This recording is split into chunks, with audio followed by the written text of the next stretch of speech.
hit it.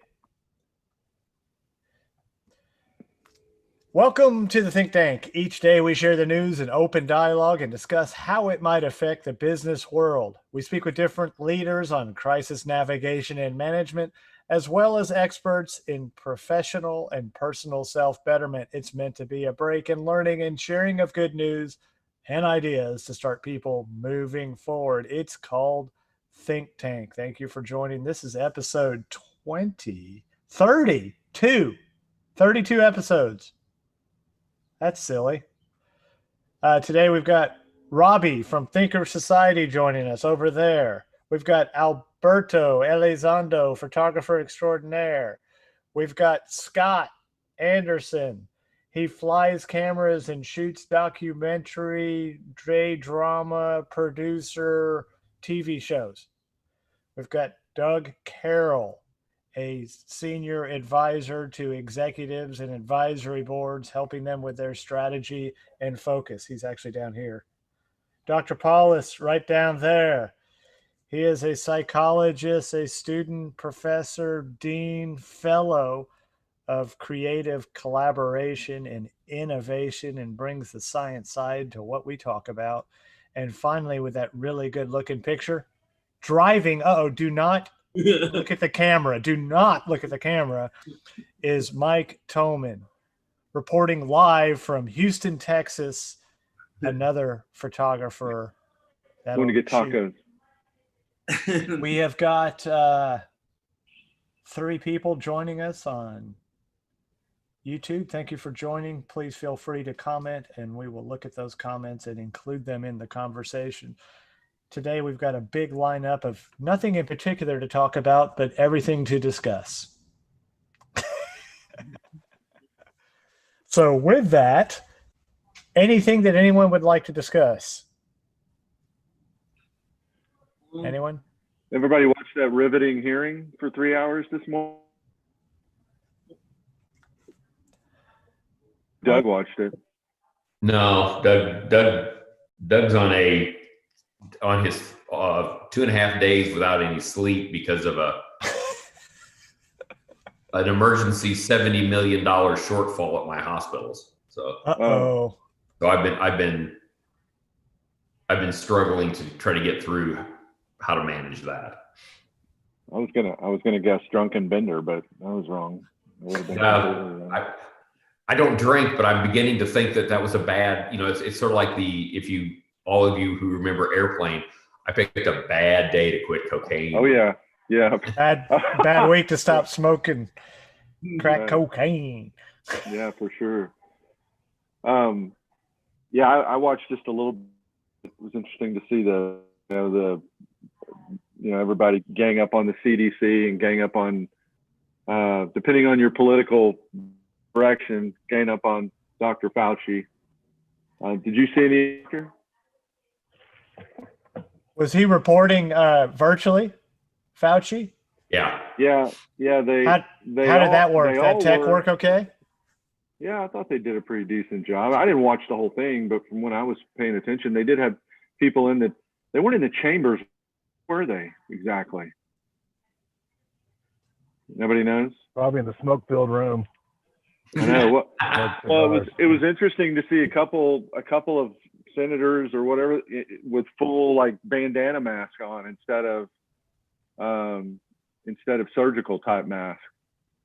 They're using those gaiters so they look a little better. They can pull them up and down, and they can coordinate with their pocket square and have skeleton faces and stuff, right? Yeah. I was talking to my buddy in Europe again, and today was their first day of freedom in France, and because they've been in complete lockdown, the whole country, and one of the freedom things is they could only go 100 kilometers away from where they started. Wow. But how do you enforce that? Yeah, I mean, do they all have ankle bracelets on or what? Phone. Yeah, okay. Driving down the highway. Yeah. So I think the whole thing of Fauci versus other experts is an interesting issue. the whole area of expertise is intriguing because you want someone to be an expert for brain surgery, for fixing your car, for flying your airplane. But expertise also is very fixating. So if you have a team of people talking together, the more expert you are, the less you know about things outside of your expertise, right? Because you spend all your time becoming experts. So they tend to be less creative from what we've learned, and less able to really think about other ways of approaching it. So we had, in the beginning, we had primarily the medical people, and then we had the politicians. Politicians, of course, are focused primarily on survival, right? And on spending money to keep their constituents happy. I'm not sure how many people were in the room to really broaden the perspective. And so we've talked a number of times about the need for the broader perspective, but it's very hard to get these people together to really come to a recipe that works as best for the country. So I think it would have been great if in the very beginning we'd had, Fauci type people and political people and also others who had a broader perspective about economy and whatever together to talk about the best strategy. Because I think it probably was a more optimal strategy than what we use, and maybe more optimal going forward. Like we talked about, Doug talked about the issue of throwing the money out at people rather than trying to do it systematically so people actually do something with it. So I think the interesting issue for me is the collaboration issue of having people really come together from diverse perspectives, talking to each other and coming to a solution. The trouble is the parties, they don't want to talk to each other, right? They have their own constituents. They have to think in line with their party. So it's very little creativity in the political domain. So it has to come from the outside if the politicians are willing to listen. So that's the tricky part about going forward, right? How do we figure out the right way, the best way? And did they really have a panel? They had a panel for opening it, but I'm not sure how, it was so big, I'm not sure how effective it was. Yeah, and I was going to ask that question. What happened to that economic panel that had Mark Cuban and Bezos? And I mean, what happened to them? It went bye-bye. Is that right? Yeah, if I understand it right, it never actually met. Yeah. They had a couple of half calls, but my understanding is that the reaction, the poll reaction to that at the time was so bad that they basically, that the Trump supporters said, we're not going to go through with that. It hurts us rather than helps us. And so it can't be disbanded because it never came together. Yeah, it's too large a group to work effectively. You've got to have diversity. Obviously, a perspective of people who really listen to each other, build on each other, and are open to their other perspectives. Well, and the other thing that my understanding is that happened is that very quickly in the preliminary calls, even when they didn't have a lot of the business leaders on it, it became very evident very fast that Trump could not control these people and could not control their message, and he couldn't bully them. And so it was decided very rapidly by his supporters that at the end of the day, this is my words, not theirs, he would end up not having control and looking stupid because these guys actually had smart ideas on how to move forward. And so they just ended the whole thing. Sure, he didn't like Bezos was on it either. Yeah. So now it's a random process. Each state does its own thing, right? Which maybe is the way it should be. Well, for sure.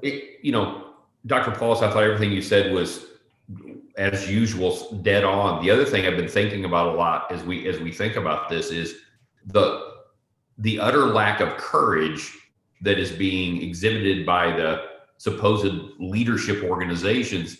What you were talking about, it seems to have the determination and courage to stand up and say, this is what we have to go do, and I'm going to tell you the truth about what it's going to cost us. There isn't a good alternative here, but no one seems to want to just come out and Dr. Fauci, like you said, he doesn't have a perspective on the economy to be a voice of reason in that. He has his expertise in his area and seems to be quite good and sincere and truthful about that. But we don't have that leader that's willing to synthesize all the different views. So here is a forum topic for everybody. Good. To talk about. Here's what's been going through my mind in the last few days of sleep deprivation.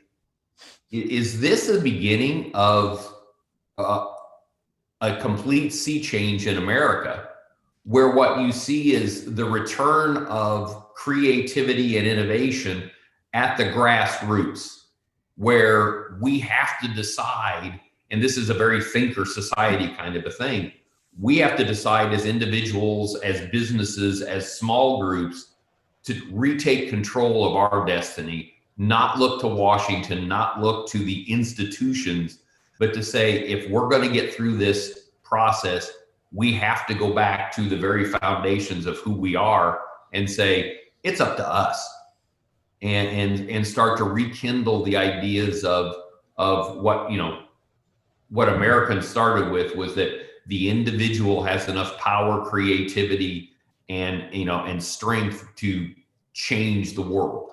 And so that's the thought topic.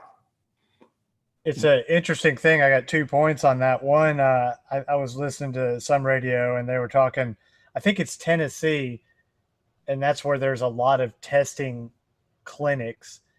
And basically the Tennessee government said, hey, testing clinics, you need to keep an open slot for us. We're going to test on a constant basis all of our residents of Tennessee, and we'll pay for it.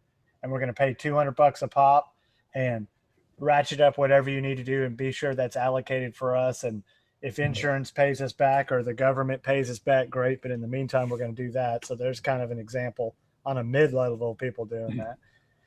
And another interesting thought, I mean, Robbie and I were talking to some people today. I mean, yeah, to your point, everyone's coming back and they need to move forward on their own with some sort of plan somehow, some way. And I'm not sure how much guidance they're going to get. They're not. That's the point. That's the interesting thing. So we were talking with a group, in essence, of all these doctors who are going to be reopening their practices, and they've got their big annual conference coming up. And quite frankly, Doug, it's a guided ideation of working on the challenge, and the challenge being, how do we instill confidence and how do we move forward into this new thing? And exactly what we talk about here, you need to prepare people to employ iterative innovation. So yes, your goal is to have your office as full as it can be with people doing procedures, but what is it that you're going to have to do and pivot along the way to get there? Because your normal path is not going to happen this time. Well, and so I've had conversations with 3 or 4 CEOs in the last couple of days, just calling, clearly if they're calling me, they're calling out of desperation. Okay. Because, they should call anybody else first, right? Second, third, fourth, and fifth. But one of the things, and it makes me think about thinkers, is when you boil everything down, they say, I don't know how to even get ideas as to what to do. This isn't as structured as to say, I know I need to reopen, help me ideate my way to reopening, right? This is, I don't know what I don't know, and I'm utterly unprepared to figure out how to get new ideas. And all I could think of was, a guided ideation to idea work, even at the most fundamental level.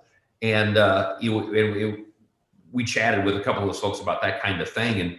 And it's interesting, kind of in terms of service offers or things that are needed, but that fundamental need to search for the idea of what's next seems to be coming up more and more, as opposed to the specifics around operations. Yeah. No, I think, like Sam said, you have to have confidence as well. You have to have the skill, right? And the knowledge, but also the confidence. And very few organizations have that. I mean, the McKinsey survey and others indicate that people think innovation is important, but they don't know how to really begin. And as I think, Doug, as you mentioned, the innovation thing is a problem. It's really about creativity, how you do it, how you just do it, and you follow the rules, the regulation, the ideation principles. So I think it's your point about people doing it on their own. I think is really interesting, because most of the major companies started very small. Like how many? IT companies or Silicon Valley companies starting with 2 people, right? In a garage, right? And there's always something magical about the two. They complement each other. One has the ideas, the other one has the practical knowledge, right? So there's Doug and Paul, right? Or whatever. I have the theory, but you got the practice, right? So you got 2 complementary people, and then they hire other people, and they become massive companies. But they had ideas, and then they had the good luck and also some confidence. And I think it's an exciting thing to think about, that maybe people sign out of necessity, right? One of the things you just said, I think for me, like I said, this is one of the things I've been talking about with these guys. And so I've been sort of testing this idea of innovation versus creativity. And what I'm starting to see, and that's just my observation, so there's no opinion here, it's just an observation, is that innovation's carrying with it a set of expectations and frameworks that in today's moment isn't translating into what we need. And so I look at this and I think all the work that Dr. Paulus talks about at the social, the cultural levels, and then what the Thinkers is doing on an actual practical, tactical level. And it's this return to basic creativity, not the fancy words of innovation and that stuff. And I say this to you guys just as I'm desperate to hear your input. I think that's an important differential, and I think it's got legs to say we've got to get back to being creative, not innovative. It's a different thing, so I'm curious what you guys think. Well, it's interesting because what we've seen in the exercises we've done with people or experiences is that, step one is just kind of get it all out of your head and on paper. Yeah. And everyone can do that. I mean, whether it's just a couple or a ton, they can all start doing that. But that's the stumbling block there. At that point, they're like, now what? Right. Yeah. So yeah.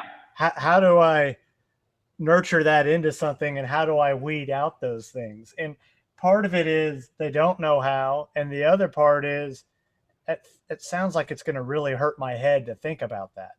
So they're afraid of it. Yeah. And if you could make that easy, or dare I say fun, yeah. And then, yeah, I'm in. And that's kind of the fascination with that. But I think everyone needs to use and do that in some form or fashion. So you actually do have to go do a little homework and put a little time and thought into it, because it's just not going to land in your lap. I was talking with some production guys, and they're like, man, I'm just waiting for all this stuff to come back, and hopefully it'll be back soon. It's like, well, you're going to be waiting a long time, because I don't think it's coming back the same way. You got to look for a new way to apply whatever your skills are. Yep. And you think about those companies and those leaders, Doug, that obviously didn't instill or embrace a culture of creativity to begin with. And you had staff, you had team members, employee, whatever, that were always afraid to offer their opinion for a reason. So it's not just, now it's truly changing the culture of your company, so that those people do feel comfortable offering up ideas and suggestions on new ways of doing things. Sam, it was interesting this morning talking to that client who we had dialogue with prior to COVID. And if you remember, we brought up the importance of really trying to come up with, a pro-development around creativity that revolved around coming out of, what we're going through right now, and the importance of truly thinking outside the box. But it wasn't something she had on her head, or had in her mind at the time. Do you agree? Yeah, it's interesting. They need to learn how to think and do things a little different, and then they need to know how to specifically apply it during these new times. And that's more important a topic than anything else you can talk about right now, because everything's going to change for everyone when we come out of this, I think. Well, and you look at this and you say, okay, so what is, when you look at the operational organization, and how it works, culture is the engine that creates results. it's the sum total of the human energy that drives a business. That's what culture is. And what we're looking at here is massive changes in culture. A culture's job is to maintain the status quo. It is built to keep things the same. So it's hard to change culture. Well, one of the things we teach is the fastest way to change culture is to change the operations. And so when we talk to leaders, one of the ways we can get them, because they don't want to talk about culture because it's soft and gushy and messy, and they don't want to talk about that. But we're in a place now where operations today won't support what COVID is driving. Well, it's a perfect time to be able to start to say, how do we get creative around shifting our operations to be able to do this, which then will shift our culture. And I thought it was really interesting listening to all the conversations about what was going on in Savannah from the other day, because what I heard, coming across the top was we're changing our operations, and in parallel, it's changing our culture to match that need. And I thought that was really, really interesting to me. And again, I am in awe of what those guys are doing around meeting that requirement, breaking down the roles and responsibilities, everybody doing what you need to go do, changing operational procedures and being flexible in the moment. And those are the things, if you go out and take that blueprint of what they're doing, you could probably sell it for more than $1 on the market today, because people. The point about innovation is an interesting one, because innovation is really the end product. It's what you want to go for, but Yeah. you got to know the process. You got to know how you get there, right? And that's what people don't know. So yeah, I need to innovate, but how do I do that? How do I go? And that's where, the ideation process becomes into play.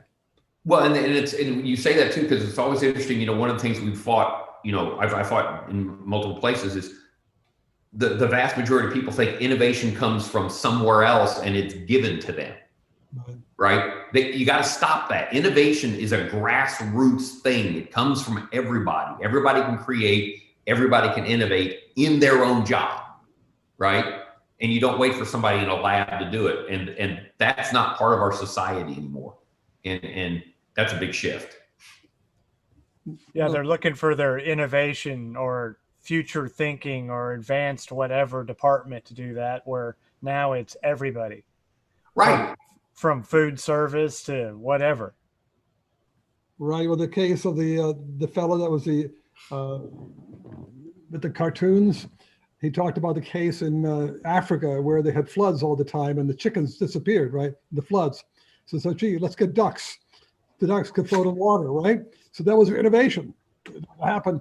And so the simple little thing, we got to now look for the ducks that we, a duck period rather than a chicken period.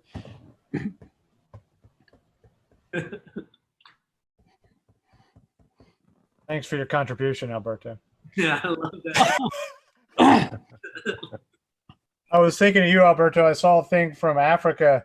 They're trying to, the adults are like, this COVID thing's not for real and it's overblown, or they don't even know about it. And the kids are concerned, but the kids are washing their hands. So what they've done to stop spreading germs and things, I don't know if you saw that, they're all getting basically Coolio haircuts. So they're putting them up into long ponytails, and they call it the COVID haircut. So their hair's all pointed in different directions, but it's walking promotion for, hey, COVID is happening. Be aware, wash your hands, and be safe. They all look like the virus. Yeah. You should try that, Alberto. You got the longest hair here. Yeah. Mm-hmm. That's a good idea. It's interesting because Africa has a lot of sunshine, has open spaces, right? And so we find here in America, it's been more in the confined areas of nursing homes and prisons and then the homes themselves. So I wonder what the data are going to be in the long run in different continents and different countries. How did it get into prisons? Did the guards and people bring it in from the outside and they're not washing their hands? Because I thought if people were just stuck in a place. Yeah, and they have visitors too. Conjugal visits, yeah. Baby. Yeah. Oh yeah. You remember those days, Mike? Yeah. The wives come in and Good behavior. move on. because I think it's a male place. It used to be a male-female place. I used to visit there quite a bit in my prison days when I was doing prison research. Very interesting place. I won't tell the stories because they're a little off color, but about what happened there when they had men and women together. But they actually got rid of it because they said, well, it's too nice for people to have the other sex there, right? And some of them were quite attractive, actually. And so it was politically not very, very appealing to the, and so they forced it to be shut down, and now it's become a medical place. But people come and visit, spouses come to visit, and they can touch each other and pass contraband back and forth through their kisses and so on, do all kinds of stuff. So that's part of the problem, and also the guards probably going in and out. So it's kind of interesting that they didn't really weren't on top of that, just like they haven't been on top of the nursing homes. Don't you want to get like 4 or 5 really good bottles of wine and Dr. Paulus and just pull some stories out of him? Oh boy, no kidding. Quite a few, I'm afraid. I don't want to go there. Mike has something ready. We got to shut off the YouTube stuff. Okay, just us, right? Right. Oh yeah. Just shut it Side off channel. so you tell us all the stories for sure. Extended happy hour. All right. Any other thoughts for the day? Nope. I'm glad I wonder. I was worried about you driving around. No, I got it. It fits right in my phone fits right into my dash like a glove. Hey, Dr. Paulus, real quick, did you hear Fauci talk about university and school today opening and how he's not comfortable with that? Right, yes. And then someone tried to ask him that. He said, well, it's mainly because of the lack of vaccine. And so UTA and all the other schools, the chancellor just wrote a note to everybody about the issues, talking to all the medical people in the UT system about what to do, exactly how to go forward. So they're talking about maybe having options. People, if they don't want to come, they can be virtual. So that poor teachers have to be both in the classroom and do the distance learning thing as well. And then they're thinking about spacing people in the classroom, so not having people next to each other. So they really want to start, on campus stuff, but trying to figure out how to do this. And of course, people who are, of a certain age who have underlying conditions, that's going to be a problem for them teaching, right? So it's going to be an interesting dilemma. But they really want to open up, like UT Austin. It's not UT Austin without tons of people there, right? And having all this activity. But I think it's going to be a little while before they come down. And then the vaccines, there's one vaccine supposed to be done by the end of summer, but that's some Oxford one. But I think it's going to Europe. I'm not sure why. So, but not later till fall, I guess is the earliest, I gather. Right, Doug? Do you have any? I'm not hearing anything that they've got real confidence in until fall, or, and because I think Dr. Fauci said this morning, he was saying end of year. Really? Yeah. Yeah. He was being, on the blurbs, because I didn't watch it. I had a stream of some of the quotes going past, and one of them was, he's concerned about, what do you say? The fallacy of children not getting coronavirus. Yes, right. I think, or something like that turn of phrase. And so he's worried about the schools. And then of course, even if they're asymptomatic, the carrier part, but he was by the way, that's consistent. He's been for the last couple of weeks, very conservative on the vaccine. And he still says we are a ways off, even though there's, he's more than willing to say that there are some, good positive movements. He's not willing to say anything is, near term. And, when you look at our lack of testing and no vaccine, it's going to be interesting because, we talked yesterday, Major League Baseball is saying a July opening. Well, that's just around the corner. The NFL is starting to open up facilities. The NBA opened up facilities. Even if they're not doing it with fans, you start to see that the mentality of people is going to be moved rapidly, I believe, to just ignoring all the rules that the medical people are putting out. And I mean, how many people saw, all the news things of the bars and restaurants that said I'm ignoring all the restrictions. I'm just opening my restaurant up. And they were packed. Yeah, and the party in Fort Worth with 400 kids in the party where they had a shooting and 5 people got shot. Yeah. Just all close together. For those of us over 65 with underlying conditions, I think we're kind of waiting for the vaccine before we travel to, other countries. And that raises the question, because, I'm in the same boat you are, right? But okay, as the world moves and they start to say, I get clients who require me to go to California or New York or someplace else, what's how do we deal with the pressure of saying we need to get out, versus we're at heavier risk? Because I don't think anybody's going to care about our risk factor. I don't. I mean, it's going to be interesting to where I think in the next 2, 3, next month and a half, 2 months, I agree with you, Doug. I think that, it's just people are going to start doing, they're going to start doing whatever they want to do, or in many people's cases, what they need to do. What they need to do. Yep. What they need to do to survive. And that is the easy thing with our society, because you're going to be forced into making decisions that, if you were sitting back, and I had this conversation with a family friend that, their particular property is closed until January of next year, but they are and have not been asked to take even $1 pay cut. Yet she has, very strong feelings about, the whole quarantine component. And why are people, why do you have to wear a mask? And I'm like, listen, at the end of the day, you have a job, and you haven't been asked to take a pay cut at all. Yet there are people out there that, that are having to try to figure out what life is going to be like.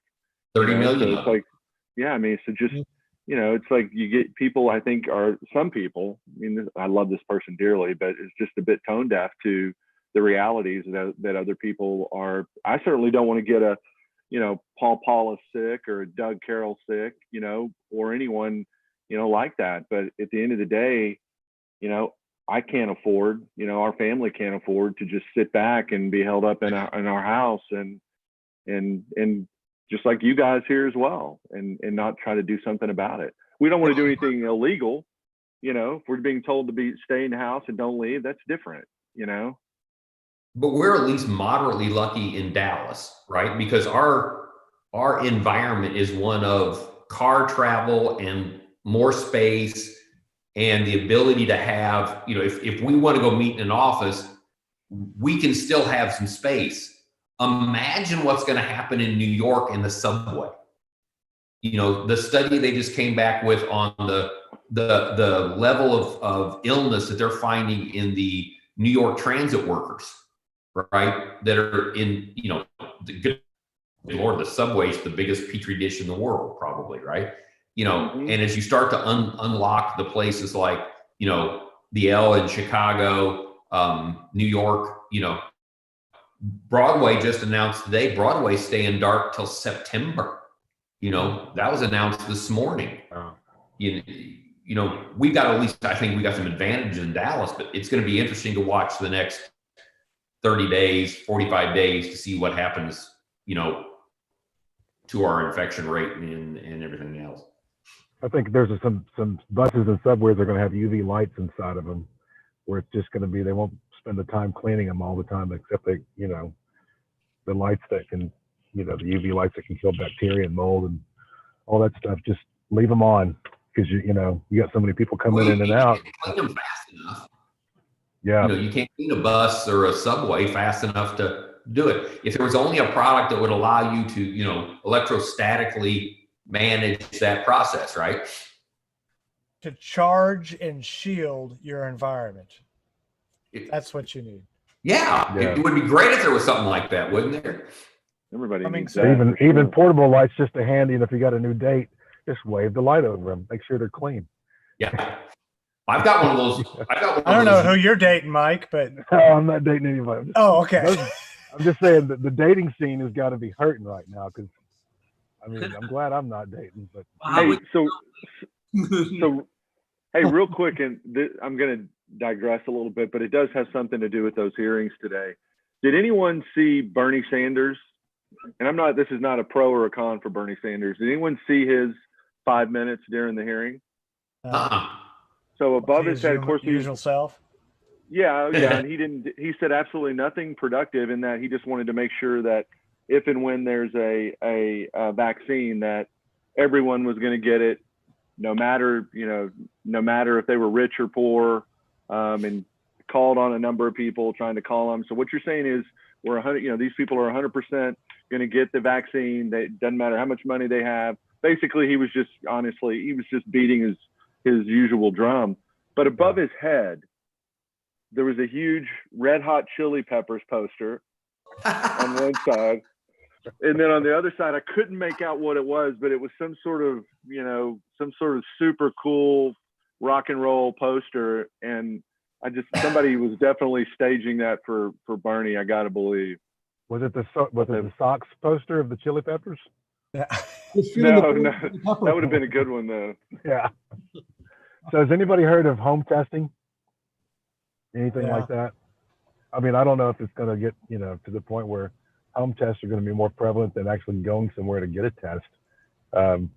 Maybe they spit out a little receipt to show who you're going to be around. Like, I just tested, I'm good, I'm clean, or I don't know what that's going to, because this testing is just such a pain in the ass right now. A friend of mine waited 8 hours to do it. If you can get the home test and then everybody will allow it, you can get an app built that then gives you, it's the South Korean credential, right? Okay. That says, I took my test, I'm negative, here's my credential that says I'm clean, I can go in to any place you want. That's good. Yeah, but the problem is that's are you going to be clean when you come out? Yeah, I mean that's like, I've cleaned my facility. Yeah. And then now it's recontaminated. Yeah, you took your test, but on the way out you grabbed that door handle, and now you're infected. So it's like you were good when you got your test, but now you're not.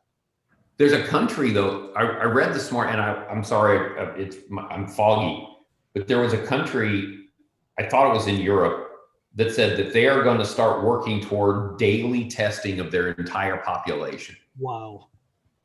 That's what they were in, that their goal was in some period in the fairly near term that they were going to have everybody tested every day to be able to do the kind of the vetting of the process and put the contaminated people in isolation. And eventually then that, they think that's the secret sauce to getting this thing squared away. Because there's no guarantee that you won't get it again, right? If you've got it and you've cleared it, there's no guarantee that you won't. The last science I saw, at least anybody can correct it, but last science I saw said even though you get antibodies, you can get reinfected with the coronavirus. Yeah. And what they're saying in Europe as well, with French Sam, who I was speaking with, is that they're trying to create a vaccine for a virus from 2 months ago, but that virus is morphing and changing as we go. So it's, by the time this vaccine comes out, it's like, great, that would have been good 6 months ago, but we've got a whole new virus now. Well, that happened to the flu a year ago. Remember, the flu virus came out and it mutated faster than the virus, and it ended up being useless. Man. And I still got my shot. Me too. Yeah. Man. All right. Thank you, everyone, for joining. We'll come up with some more content for tomorrow. That was a good conversation, considering we had nothing planned. Thank you very much. So stay home, stay safe, wash your hands, and we'll see you tomorrow.